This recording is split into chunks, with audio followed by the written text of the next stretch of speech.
Аре, тръгна, брат, тръгна! Майко! При рекорд, втори на Рьочи на воблера.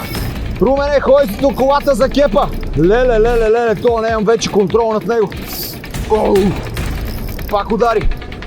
Ще се мръдна максимално тук, за да го държа в течението, да го изморя. Пале, батко!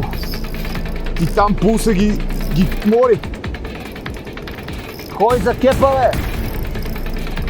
Леле, хора, вижте какво течение. Ай, бога му се щупиха куките. И сега съм взел на Рьочи воблера. Обаче тук вече няма празност. Тук в куките съм сигурен, въпросът е да успее. Майко! Брат, ходи за кепа, бе! Ходи за кепа, това е по-голем, не мога го извада без кеп. Паси разпера.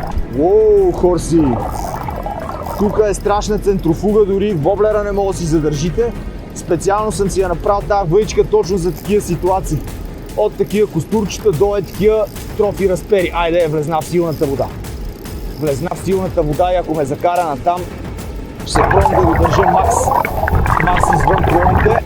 Без кеп, обаче тук няма да стане. Румка, искаш да участваш в Twitch Fishing видео, кой вземи кепа. Аре, вече ще изпуснем рибата, бе. Майко, колко е тлъст. Приятелчето ще изчакам да му се забие куката в ръката и ще го остава така да се прибира до България. Майко мила. Това е. Няма такъв кеф, разпери в зверско течение.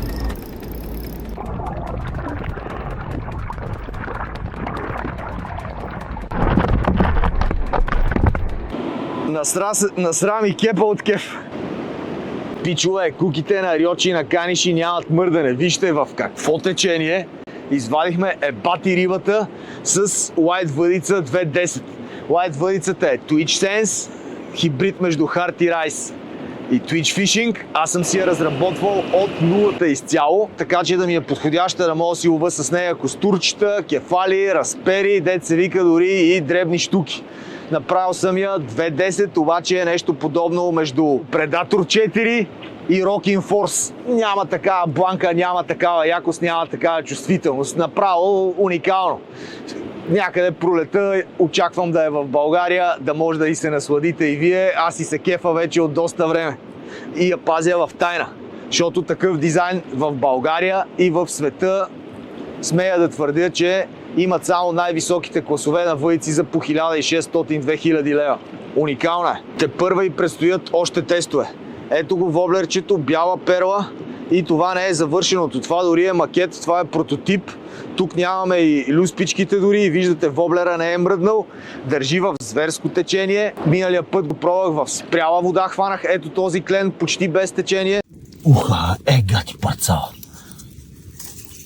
Тук ми удари, гледайте. На какво го излъгах? На новото Рьочи. Пичове, изобщо не го очаквах и удари на воблера, на който правиме с японците на Рьочи. Ще ви покажа какви цветове. Работи безотказно. Това ще е новата хитачка на пазара. С Рьочи на Каниши за първи път правиме японско-българска дружба. Няма такъв кеф, напълни ми се душата. Продължаваме да мятаме, да видим дали ще успеем да изкараме още някой такъв динозавър.